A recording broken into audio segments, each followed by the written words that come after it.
duas vezes. Meus amados, vamos abrir a palavra de Deus em Filipenses.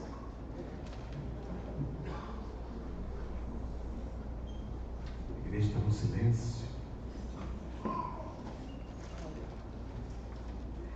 Filipenses capítulo 4. Versículos 21 a 23. Filipenses capítulo 4, versículos 21 a 23. Já encontrou? Já estão projetando ele já, espia? Não tenho nem para vocês procurarem na Bíblia mais.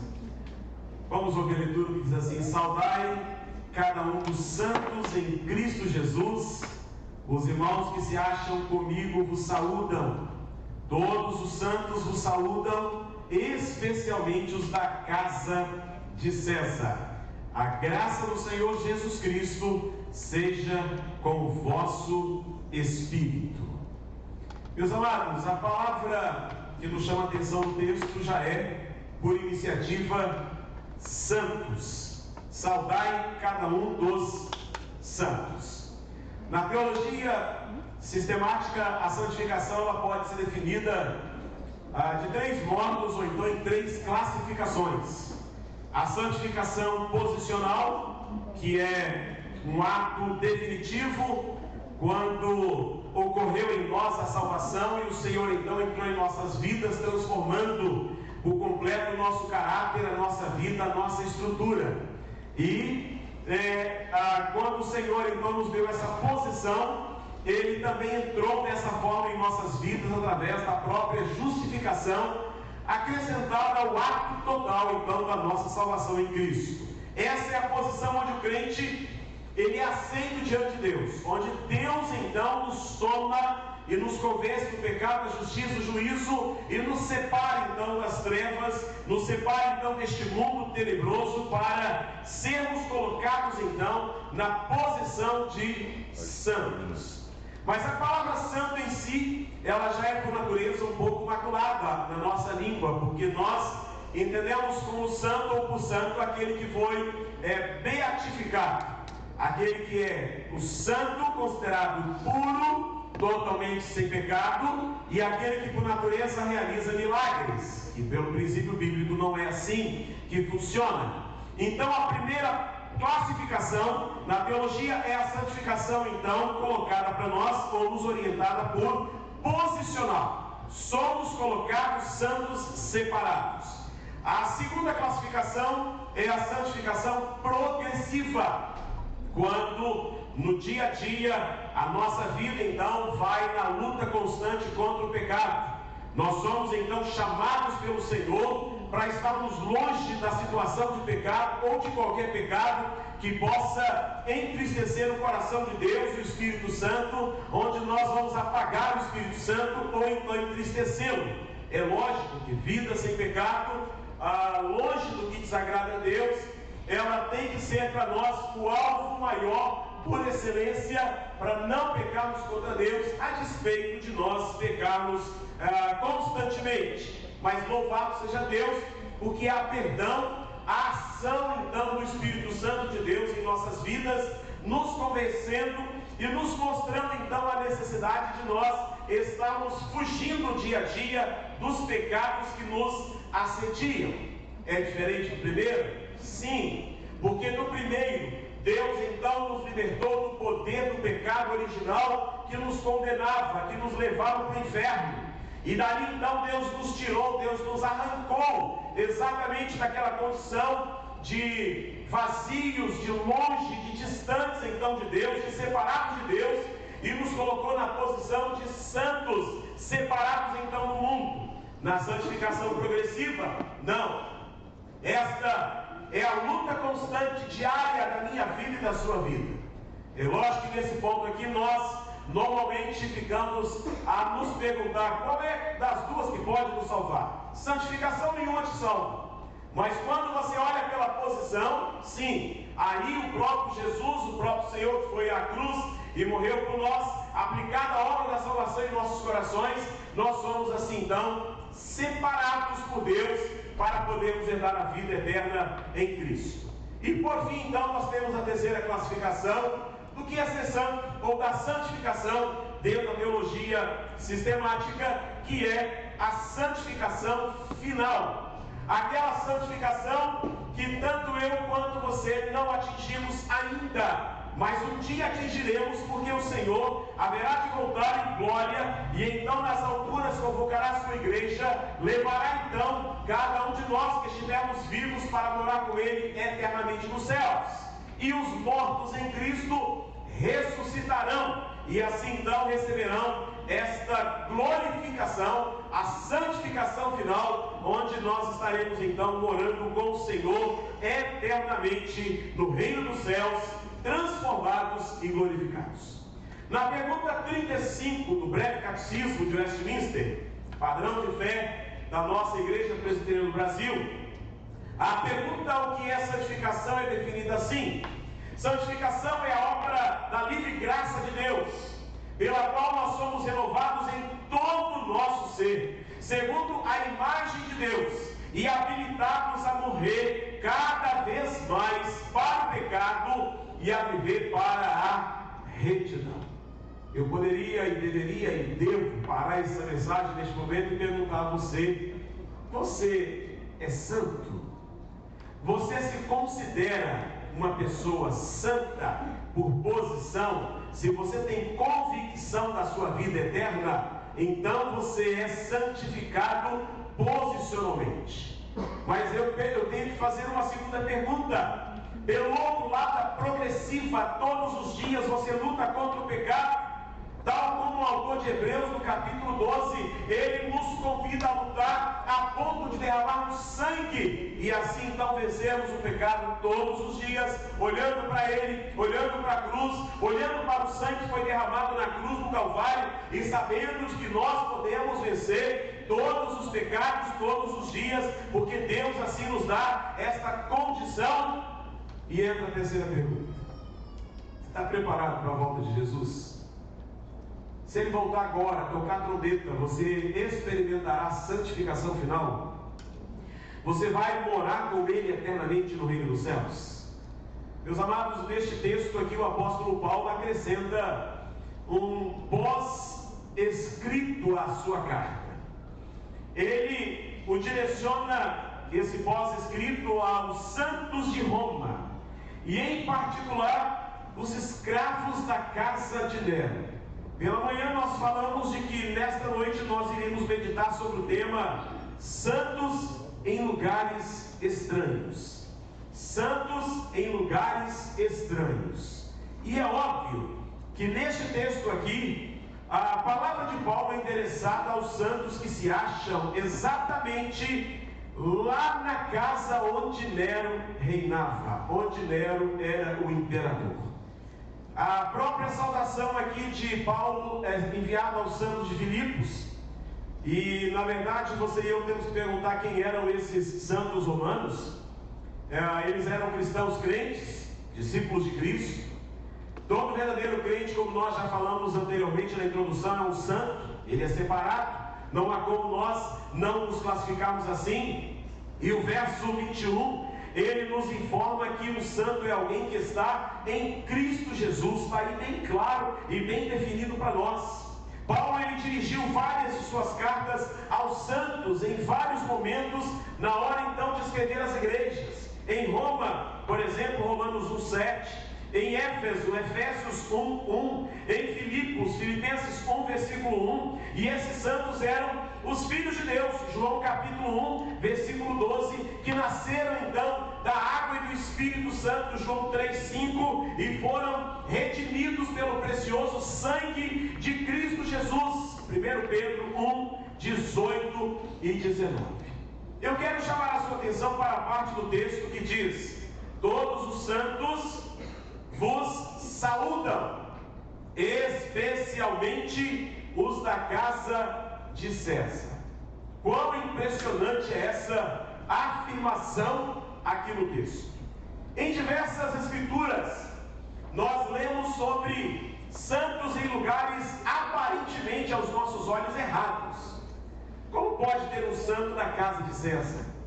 Como pode ter um santo em lugares que nós classificamos como sendo, talvez, idólatra? Como nós podemos encontrar santos em lugares que nós, muitas vezes, dizemos e afirmamos com todas as letras, como bons juízes, de que lá é impossível haver santo? Mas agora, quando o texto nos fala de santos no palácio de Nero, isso obviamente causa ao nosso coração, de uma certa forma, uma estranheza. Não era, era realmente estranho que eles estivessem ali, mas maravilhosamente estranho, porque estes aqui estavam exatamente recebendo a graça do Cordeiro num lugar tão hostil, num lugar tão complexo, num lugar onde a gente jamais imaginaria que haveria santos. Os historiadores nos informam que a civilização romana, de 2000 anos atrás, ela era caracterizada por uma crueldade sem coração.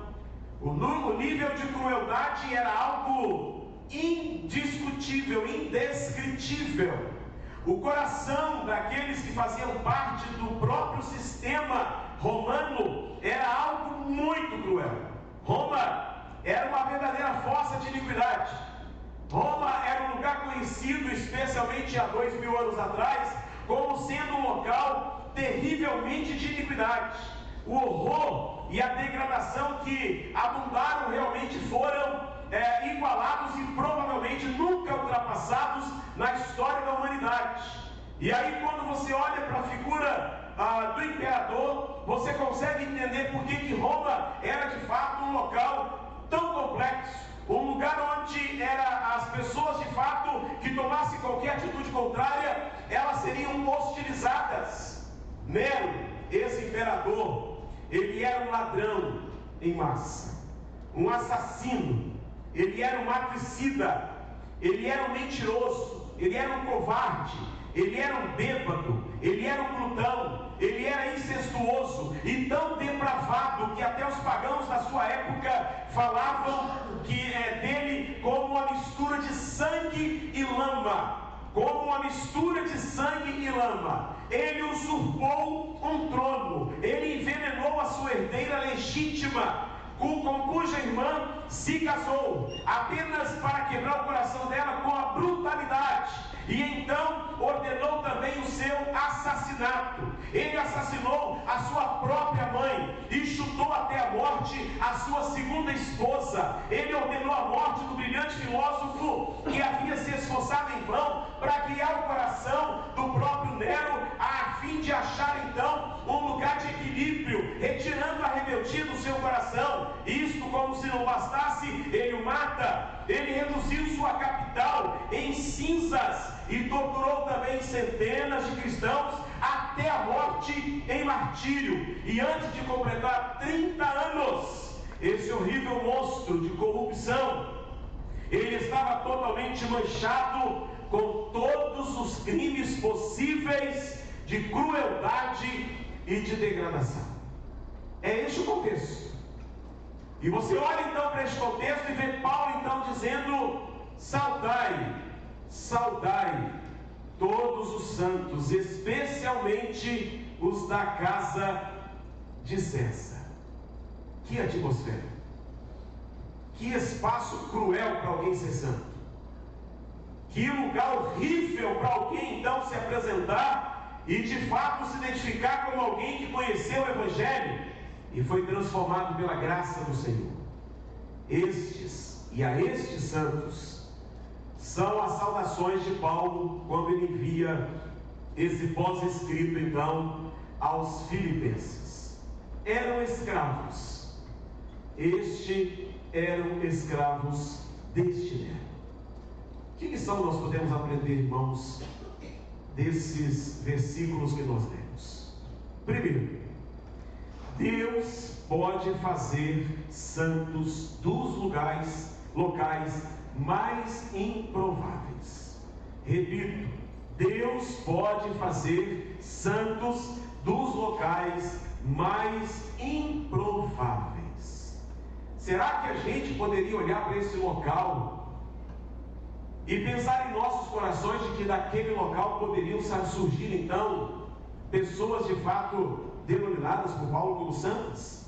Esses escravos eram pessoas verdadeiramente desfavorecidas, sem instrução, analfabetas, muitas delas oprimidas e vivendo então numa sociedade corrompida. Ainda assim, meus amados, a graça do Senhor triunfa nas suas vidas.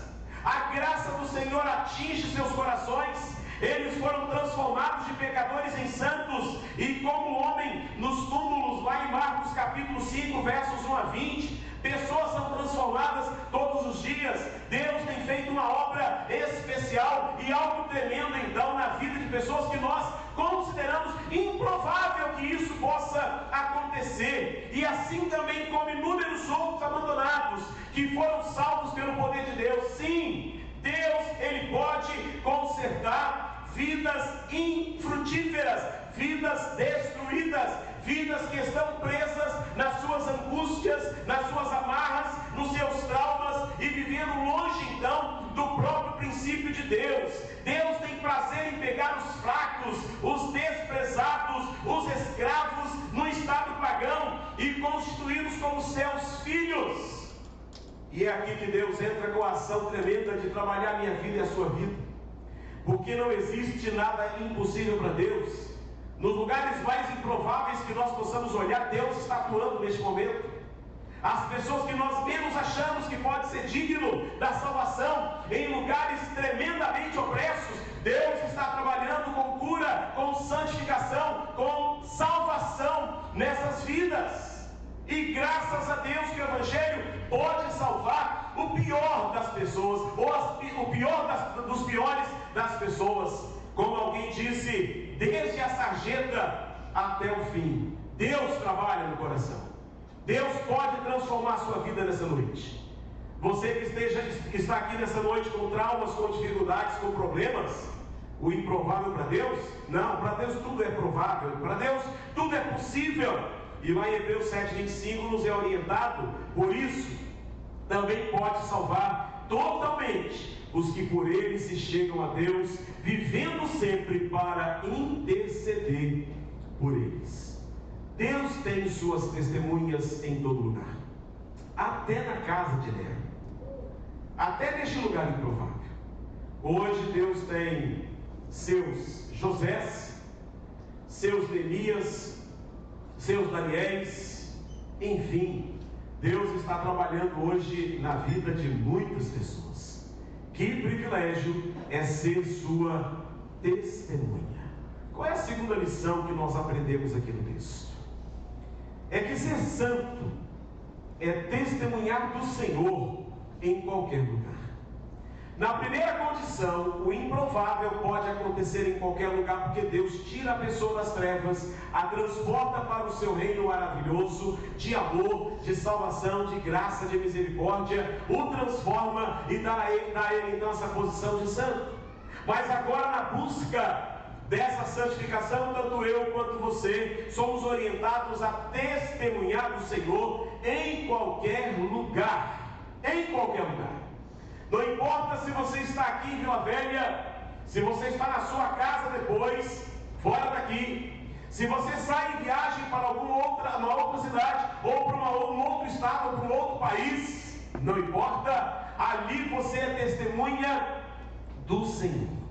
Ali você é testemunha da parte de Deus aos corações que estão próximos de você. E desses lugares improváveis, o Senhor pode também trazer ali a salvação e tornar pessoas santas. E lá em Atos 1, versículo 8, diz assim a palavra: mas recebereis poder ao descer sobre vós o Espírito Santo, e sereis minhas testemunhas tanto em Jerusalém como em toda a Judéia e Samaria e até os confins da terra. Em outras palavras, meus amados, nós somos chamados por Deus para testemunhar através da nossa vida de santidade. William Hendrickson, que é um comentarista, ele afirma o seguinte: a eternidade, ela revelará quão grandes bênçãos devem ter emanado das vidas daqueles que se dedicaram a Cristo no seio de ambientes tão mundanos. Porque é no mundo que nós vamos ser reconhecidos como santos de Deus. É no mundo que as pessoas vão olhar para a minha vida e para a sua vida e ver que há transformação. É lá no mundo que o Senhor vai nos usar para transformar a vida daqueles que estão próximos de nós. Sim, nos lugares mais improváveis, nos lugares mais difíceis. E é muito importante que você, quando colocado no mundo, possa testemunhar de tal forma que as pessoas olhem para você e reconheçam em você um padrão diferente. E até o ponto de perguntar se você de fato é um santo de Deus, é crente, é separado. E ali então o Senhor vai nos dando o privilégio de podermos estar e onde colocando a planta dos nossos pés, abençoar e santificar esse lugar. Nós não podemos ser pegos de surpresas quando chegamos em um local e nós somos envolvidos pelas pessoas que estão lá naquele local. Não. O ambiente tem que mudar não em nós. O ambiente tem que mudar porque nós estamos neste lugar. As pessoas que estão naquele lugar verão que há em nós de fato algo diferente, algo de fato em nós santo e uma busca da perfeição em Cristo Jesus. E é chegando nesses lugares hostis, onde reina e abunda o pecado, onde nós vamos então nos colocar diante do Senhor e dizer a Ele que esse lugar seja santificado. Que esse lugar então de fato receba a bênção então da tua santidade através da minha vida, porque eu sou também um pequeno Cristo colocado aqui para imitar e para assim então representar o Senhor no meio de tantas situações difíceis. Porque o mundo que nós temos aqui ao nosso redor, ele está dizendo para eu e você fazermos tudo ao contrário. Ele está dizendo para mim e para você abandonarmos a palavra.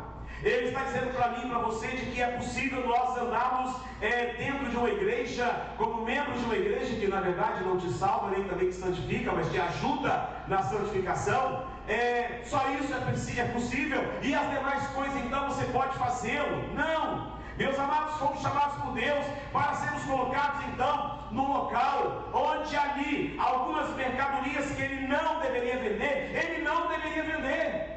Onde o crente em Cristo Jesus, ele não estaria se associando com algumas situações que são pecaminosas aos olhos de Deus. Sim, é andar em santidade. Bem-aventurado aquele que não anda, aquele que não se detém e aquele que não se assenta também junto a esses que conduzem as nossas vidas para um local bem distante do próprio Deus.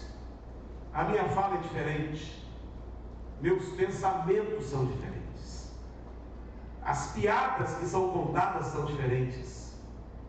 E eu não me deixo dominar então por aqueles que estão próximos de mim no mundo, e se achegam a mim. Eles precisam de Cristo, eles precisam da salvação, eles precisam então de primeiramente ser santo na posição, para depois então buscar a própria progressão da santidade, que eu e você já temos que estar procurando e buscando, e nesse contexto então, levando essas pessoas a entender todo o mistério da salvação em Cristo Jesus, que muda vidas em lugares improváveis. E é neste contexto que Deus então nos coloca. Por isso, 1 João vai nos lembrar: não ameis o mundo, nem as coisas que há no mundo. Porque se eu amar o mundo, o amor de Deus não estará em mim. Eu não andarei manifestando a graça do Cordeiro. Mas quando você vai a João 14, também João, ele nos faz lembrar que aquele que ama o Senhor Jesus guarda os seus mandamentos. Mas aquele que não guarda os seus mandamentos prova que não ama o Senhor Jesus. Por isso, tanto eu quanto você somos chamados, desafiados nessa noite, a testemunharmos do amor do Senhor, a testemunharmos então em um local tão hostil, em um local tão complexo, e ali então colocado para ser de fato bênção na vida dessas pessoas. Então é possível pela sua graça viver e testemunhar dele, seja no palácio ou seja na prisão, seja na vida profissional ou então na vida comercial, seja nos negócios ou então em casa, é possível ser ali uma verdadeira testemunha do Senhor Jesus. E aqui ainda podemos acrescentar mais. Nós somos chamados por Deus para sermos santos aqui na igreja, e quando saímos pela porta fora, que é a liturgia, é o próprio culto então da vida. E aqui Paulo talvez ele queira colocar para mim e para você, que no palácio do imperador, no escritório então, ou então na casa, tanto eu quanto você temos a possibilidade de sermos santos. É só você lembrar a estatística colocada do império e do próprio imperador. Deus nos convida a sermos suas testemunhas. Talvez Ele queira você na África, na Índia, na América do Sul, quem sabe em alguns lugares mais hostis. Neste momento você deve ser sua testemunha exatamente onde Ele te colocou, onde é o seu trabalho, onde é a tua faculdade, onde é a sua escola, onde você mora. E o nosso Deus então tem nos chamado para exatamente fazer de nós, porque se há santos na casa de César, tem que haver santo também na tua casa, tem que haver santo na sua escola, no seu trabalho e em todo lugar que você colocar a planta dos seus pés. Mas a terceira lição e última, que nos é dada aqui por Paulo, é que ser santo, meus amados, nos torna mais zelosos e testemunhas radiantes do poder de Deus através de nossas vidas. Se no segundo aspecto, então, eu sei que eu posso ter a própria santificação progressiva, eu posso testemunhar do Senhor onde Ele me colocou. Agora Deus está dizendo para mim e para você, existe algo muito maior te aguardando, que é a eternidade no reino dos céus.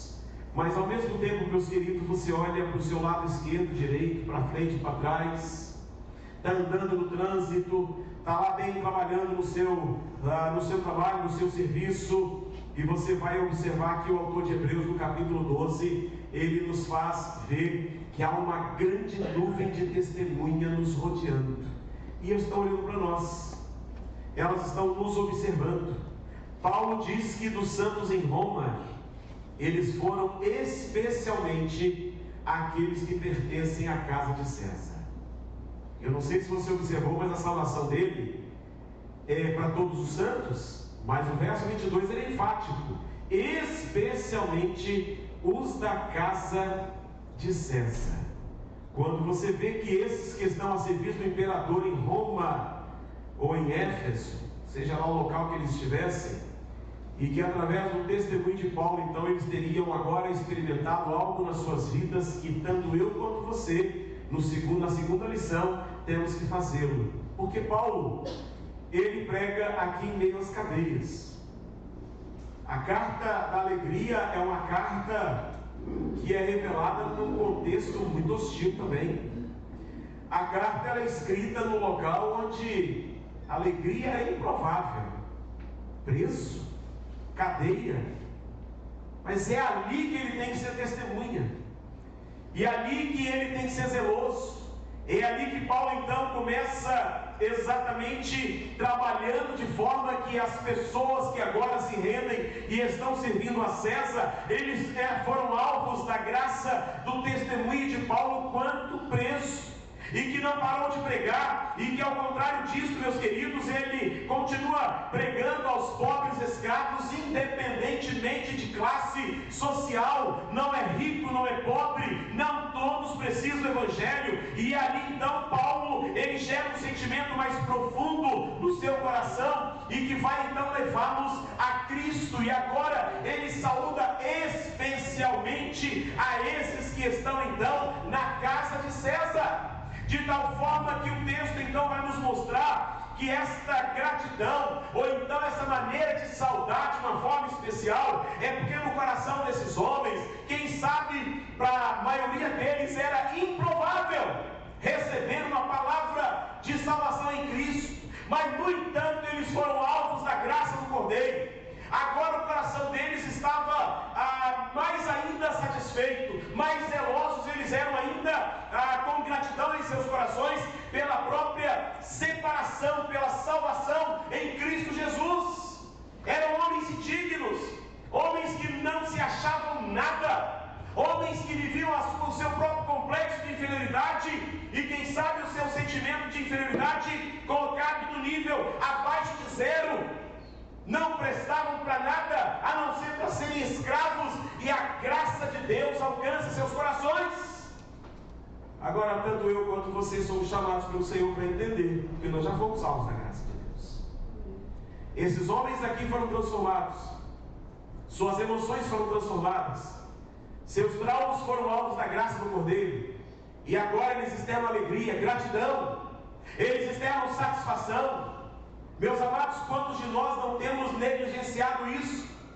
Não temos negligenciado a gratidão? Você tem tudo e murmura, você tem tudo e reclama. Quantos de nós não tem olhado para si e não tem se achado a própria expressão um lixo na presença de Deus? Enquanto o próprio Deus está dizendo a mim e a você: você é vencedor, você é vitorioso, você é salvo, você é santo, você é separado em Cristo Jesus para experimentar a própria eternidade no reino dos céus. E o que nós temos feito com isso? O nosso Deus, Ele está nos dizendo nessa noite da importância que você tem para o próprio Deus. E esses escravos aqui, eles não somente sentiram o amor de Deus entrando em suas vidas, mas agora eles estavam colocados numa condição de irmãos e irmãs em Cristo Jesus. Eu quero lembrar para você e com você agora o texto de Lucas 7, a partir do 36.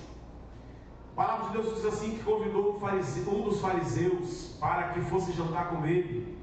Jesus, entrando na casa do fariseu, tomou lugar à mesa, e eis que uma mulher da cidade, pecadora, sabendo que ele estava à mesa na casa do fariseu, levou um vaso de alabastro com unguento, e estando por detrás aos seus pés, chorando, regava-os com suas lágrimas, e os enxugava com os próprios cabelos, e beijava-lhes os pés, e os ungia com unguento. Ao ver isto, os fariseus que os convidaram, disse consigo mesmo: se este fora profeta, bem saberia quem e qual é a mulher que lhe tocou, porque é pecadora. Julgamento.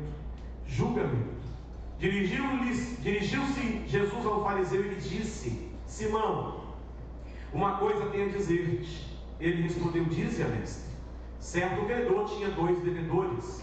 Um lhe devia 500 denários e o outro 50. Não tendo nenhum dos dois com que pagar, perdoou-lhes a ambos. Qual deles, portanto, o amará mais? Respondeu-lhe Simão: suponho que aquele a quem mais perdoou. Replicou-lhe: julgaste bem. E voltando-se para a mulher, disse a Simão: vês esta mulher? Entrei em tua casa e não me deste água para os pés. Esta, porém, regou os meus pés com lágrimas e os enxugou com seus cabelos. Não me deste ósculo. Ela, entretanto, desde que entrei, não cessa de me beijar os pés.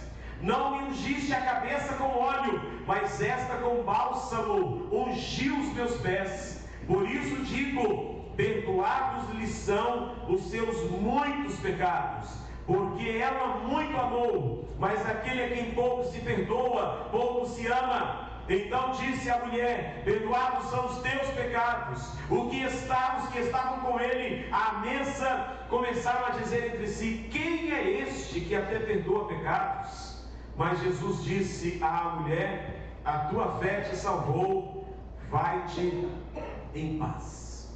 O comentarista Warren Wiersbe, comentando este texto, ele diz assim: Jesus realizou um grande milagre ao curar o servo do centurião. Realizou um milagre ainda maior ao ressuscitar o filho da viúva de Naim. Neste capítulo, porém, realizou o maior milagre de todos ao salvar essa mulher de seus pecados e ao transformá-la numa nova criatura. O que mais me impressiona, meus queridos, é a rapidez como nós, como fariseu aqui, Simão, julgamos as pessoas. Como nós achamos aqueles que são dignos e aqueles que não são dignos. E muitas vezes ainda nos achamos melhores do que essas pessoas. E é interessante que a conversa de E Jesus com eles passa a contar a eles uma história de um certo credor que tinha dois devedores. Um lhe devia 500 denários e o outro 50. E não tendo nenhum dos dois com que pagar, perdoou-lhe ambos. E aí a pergunta de Jesus é muito clássica: qual deles, portanto, amará mais? Lógico, suponho que aquele a quem mais perdoou, então aquele que foi perdoado com uma dívida de 500. Mas me permita te perguntar nesta noite, qual era a dívida que você tinha com Deus para poder pagar, a fim de morar com Ele eternamente nos céus? Era pagável? Você tinha condição de pagar essa dívida? E ainda nós encontramos alguns que dizem: eu aceitei Jesus, eu decido ser salvo hoje, não decido ser salvo. Que conversa é essa? O preço que Jesus pagou na cruz do Calvário não me dá esse direito. Não há livre-arbítrio, há livre-agência. E isso aí tem uma diferença grande, uma lacuna muito alta entre um e outro. Livre-arbítrio diz respeito a julgar a sua própria salvação, que nem eu e nem você temos como fazê-lo, porque se Cristo não tivesse ido à cruz, nenhum de nós tinha certeza da salvação. Mas na livre-agência você pode resolver dizer: vou pecar e não vou pecar, vou ser santo e não vou ser santo. Na minha posição de ver a santificação, então, progressivamente em minha vida. Mas no contexto de pagar o preço da salvação, é impossível eu pagar e você pagar. Onde está a nossa gratidão? E a nossa gratidão, ela se revela exatamente em cima daquilo que o próprio Jesus aplica. Julgaste bem. E voltando-se para a mulher, disse a Simão: entrei em tua casa e não me deste água para os pés. Esta, porém, regou os meus pés com lágrimas e os enxugou com os seus cabelos. Meus queridos, a mulher estava aos pés daquele que poderia fazer na vida dela toda a mudança necessária que ela precisava. Toda. Primeiro a sua salvação, depois a sua própria santificação. Ela estava aos pés daquele que poderia olhar para ela e falar assim: a partir de hoje a sua vida foi transformada. E a partir de hoje, então, você pode abrir o seu coração e renunciar a todos os seus pecados diante de mim, porque eu estou te perdoando.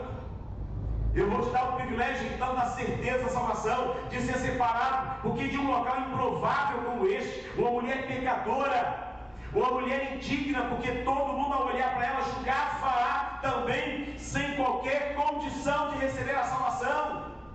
Mas pior do que ela sou eu e você. E nós muitas vezes não entendemos isso.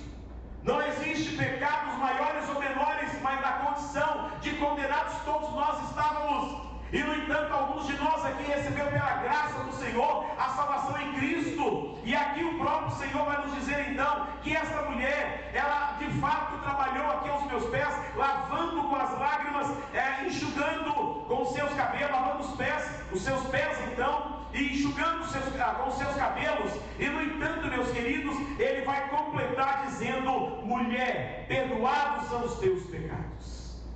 Deus perdoou os pecados dela, como perdoou os meus pecados, e perdoou os pecados de muitas pessoas que estão aqui nessa noite, e que hoje estão colocados na condição de santo, e um dia vai morar com o Senhor eternamente nos céus.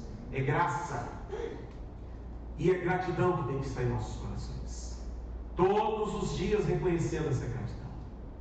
E se o próprio Deus então perdoou todos os nossos pecados, o que dirá então nós perdoarmos os pecados uns dos outros? Confessarmos nossos pecados uns aos outros, para que exatamente haja perdão. Porque se eu também não perdoar o meu devedor, diz a oração do Pai Nosso, eu não serei perdoado. É simples assim.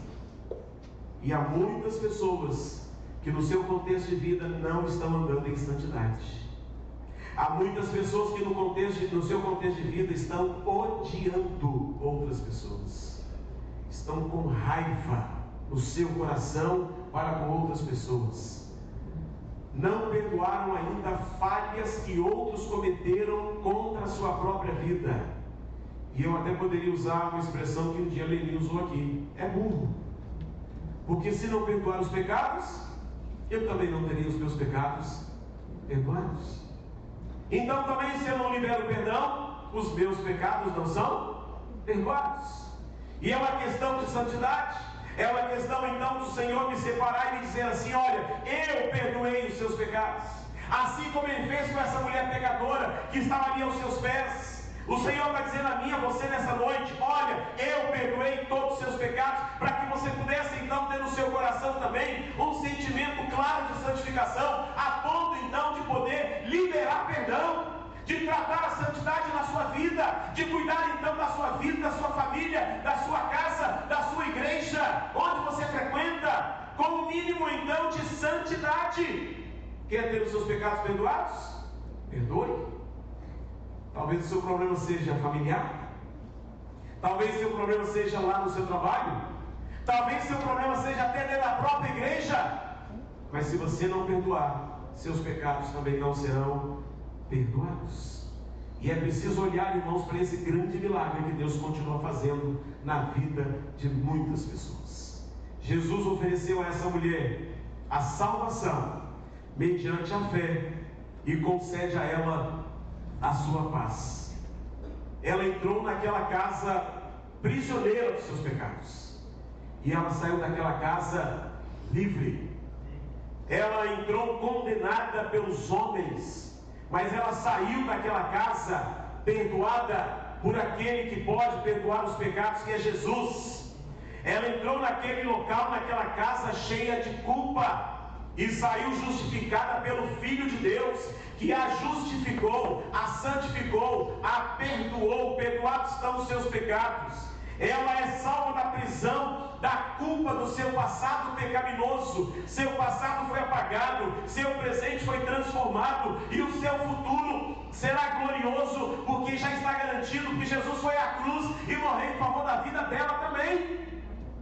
Mas para isso tudo acontecer, você e eu precisamos observar e desejar ardentemente esse tempo em que o Senhor vai se manifestar com graça, e assim então nos tornando mais zelosos ainda, esperando a glorificação que o nosso Deus haverá de completar em nossas vidas para a glória do seu nome.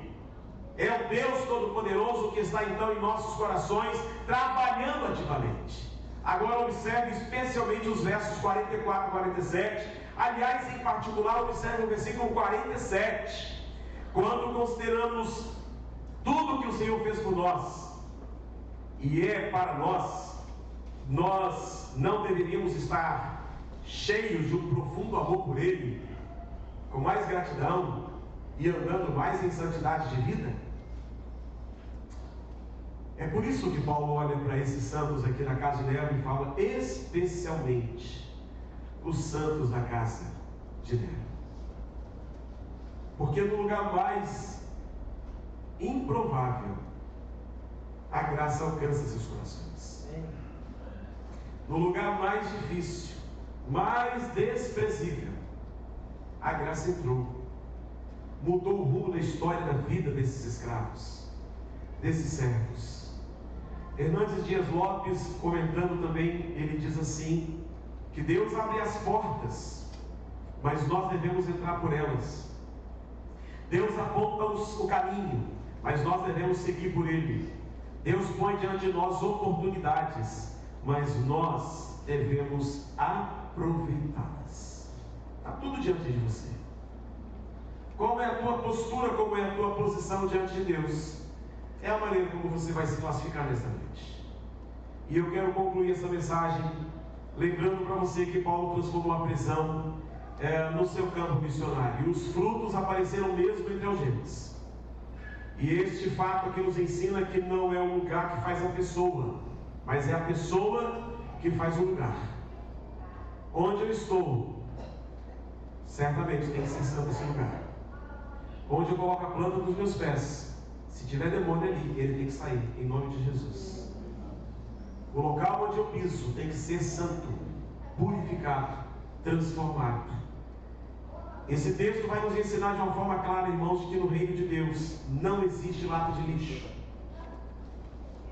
Aqueles que nós classificamos muitas vezes descartáveis, Deus não.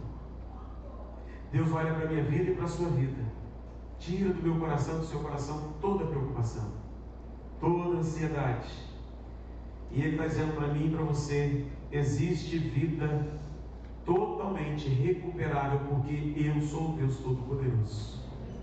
Eu sou aquele que habita, eu sou aquele que age, eu sou aquele que santifica, eu sou aquele que transforma. Portanto, há santos até mesmo na casa de Nero, até mesmo na casa de César, porque Deus pode fazer santo dos lugares mais improváveis.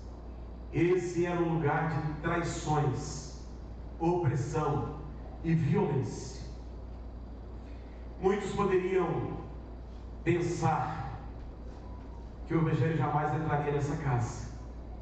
Todavia, Paulo teve o privilégio de ganhar pessoas para Cristo ali, mesmo estando preso e algemado. Portanto, ser santo é testemunhar do Senhor em qualquer lugar, seja o lugar que for. Mas ainda mais é ser santo, nos tornando mais zelosos e testemunhas mais radiantes, porque existe alguma coisa muito maior nos esperando, que é a eternidade no reino dos céus. Num lugar tão opresso como este Império Romano, reinado por Nero, na casa de César, Deus pode fazer santos. Mas não se sinta melhor do que eles, porque eles estavam condenados tanto quanto eu e você estávamos condenados. Quero convidar você a fechar os seus olhos, orar a Deus. Quero convidar você a colocar sua vida diante do altar de Deus. E eu quero que você neste momento ore ao Senhor, buscando olhar para a sua vida. Você é santo, você foi separado, você é salvo. Se é meu filho, glória, dê glória ao Senhor, glorifique a Deus. Agradeça ao Pai pela salvação em Cristo Jesus. Mas como é que está a tua santificação progressiva? Como é que está a tua vida diária com Deus? Você tem tido nojo do pecado? Você tem tido horror do pecado? Ou será que você tem simplesmente negligenciado os princípios de Deus e tem se moldado a este mundo, amado este mundo, vivido uma vida longe dos caminhos do Senhor? Pensar em santos nos lugares mais improváveis do mundo, eu diria que é até uma ousadia nossa pensar assim, porque eu e você fomos tirados também dos lugares mais improváveis deste mundo. E Deus te encontrou, Ele te salvou, Ele te transformou. Seja grato, tenha a mesma gratidão desses servos aqui da casa de César. Olhe para Deus, deseje o reino dos céus, deseje a volta de Jesus, busque ao Senhor nesta noite. Diga: Deus, eu quero um compromisso maior com a santificação da minha vida e através da minha vida, em nome de Jesus. Diga que você quer ser testemunha no lugar onde Deus está te colocando todos os dias.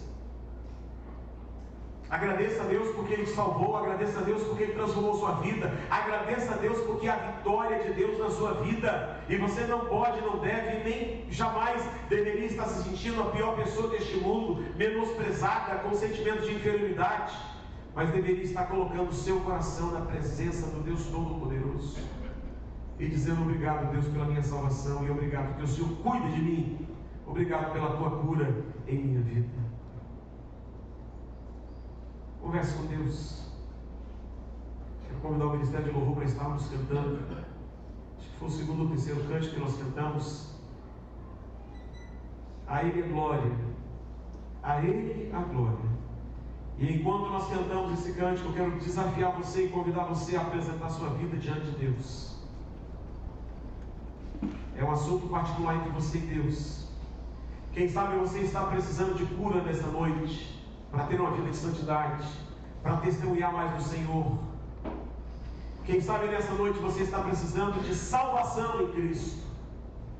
Quem sabe você está precisando nessa noite de um toque especial do Senhor na sua vida, para liberar o seu coração de cadeias que estão amarrando a sua vida, dentre elas o do perdão. Perdoados estão os teus pecados. podemos cantar a Ele a glória, porque tudo é dele, por meio dele, todas as coisas. Enquanto nós cantamos, eu quero convidar você a fechar os seus olhos. Só o ministério de louvor vai cantar. E quando nós cantamos, então, nesse cântico, na segunda parte, você está convidado, então, a se colocar de pé, cantando ao Senhor também, e abrindo o seu coração diante do Senhor, dizendo: Deus, santifica a minha vida, santifica o meu coração em nome de Jesus. Glória a Deus. Deixa eu ver, só converse com Deus. Porque dele, por ele, para ele são todas as coisas. Porque dele, por ele, para ele são todas as coisas. Você pode dizer a Ele a glória. Você pode dizer que você tem glorificado o Senhor através da sua vida.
Coloque a sua vida diante do Pai, diga: Deus, santifica a minha vida, me ajude na santidade, apresente sua vida diante do Senhor.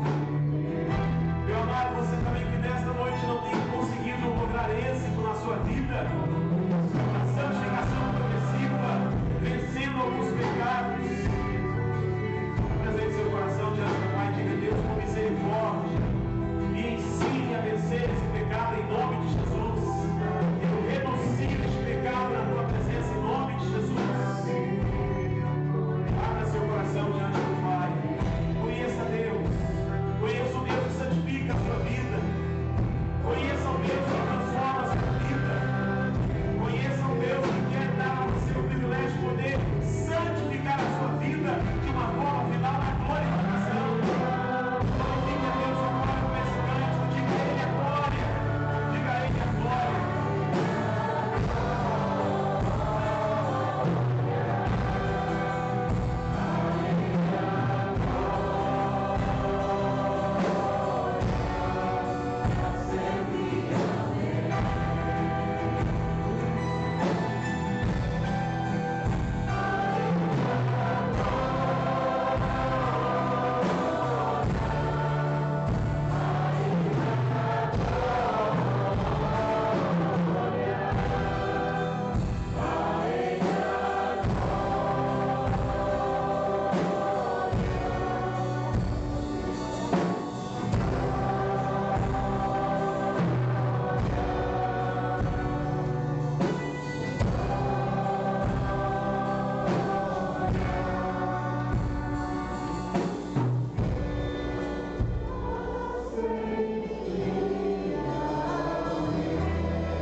Fechados, orando ao Senhor. Você que está sentindo o Espírito Santo de Deus tocar no seu coração, não lute contra isso. Se coloque de pé onde você está e diga: Deus, eu quero tudo isso para a minha vida. Eu quero ter esse prazer e essa alegria de poder ser santo como o Senhor é. de experimentar a eternidade. Até que eu chegue a experimentar a eternidade, eu quero testemunhar do Senhor. No lugar onde eu tenho que colocar, esse lugar tem que ser mudado, transformado, porque o Senhor Jesus vive na minha vida.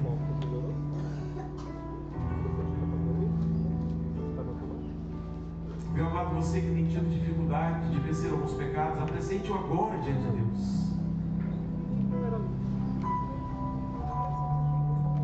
Ore em espírito dizendo: Deus, eu renuncio deste pecado, coloque o nome deste pecado através da tua boca no altar de Deus.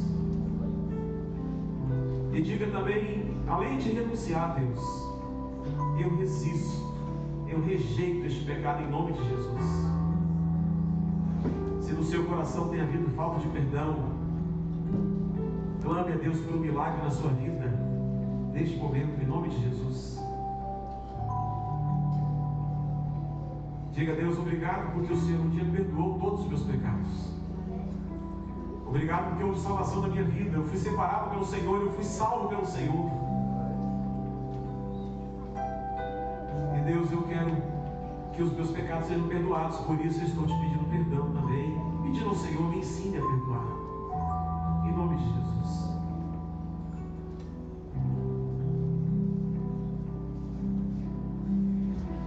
Deus, nós agradecemos ao Senhor pelo privilégio, Pai, de podermos ver que lá na casa de César, Pai, havia os santos.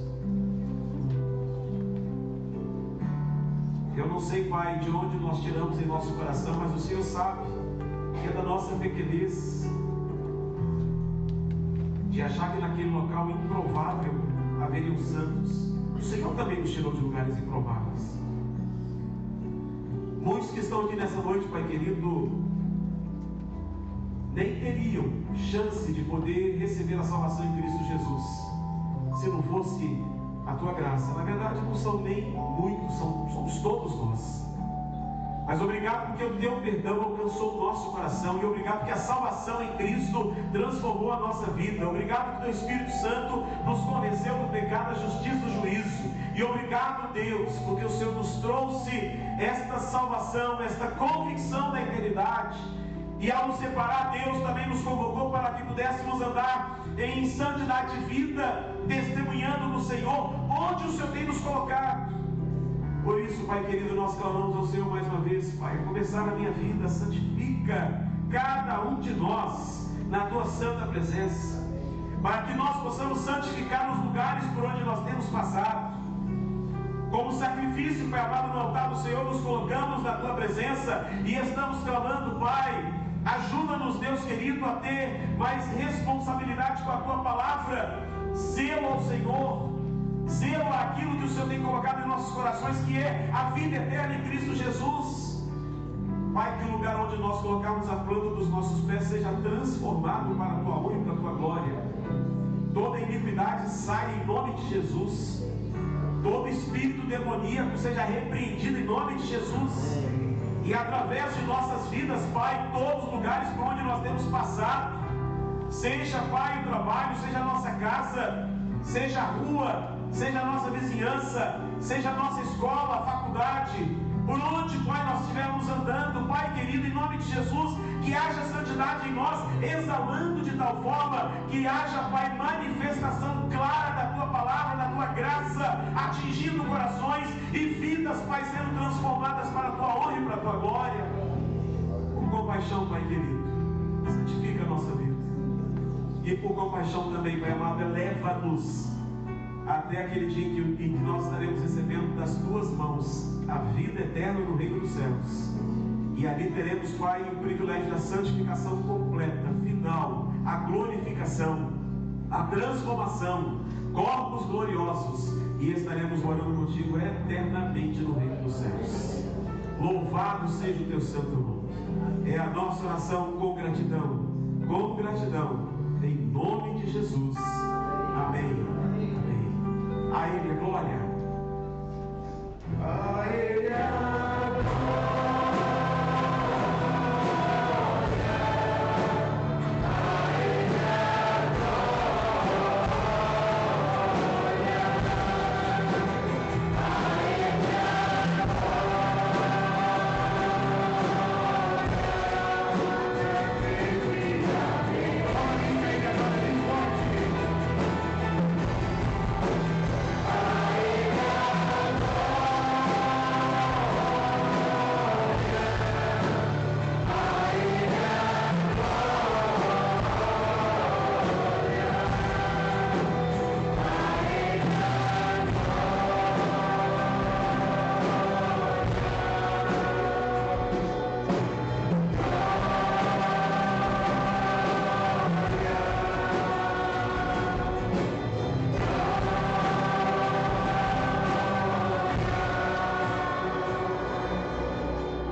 em paz.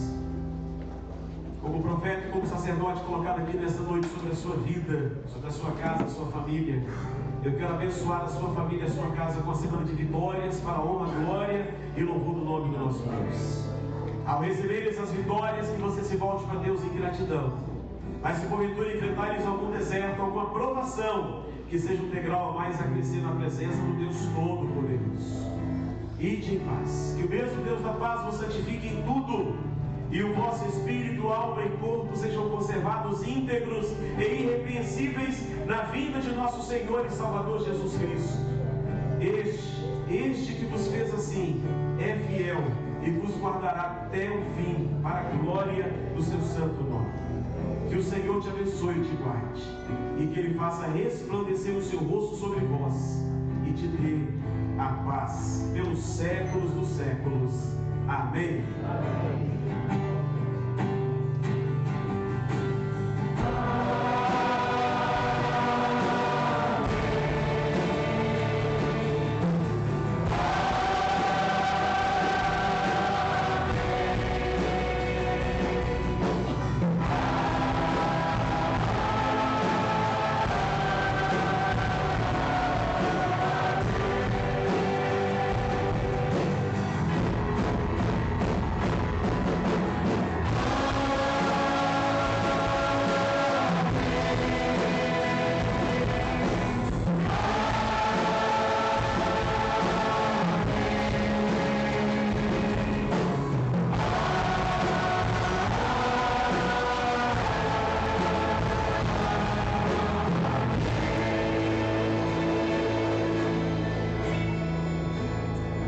Pode sentar, meu amado.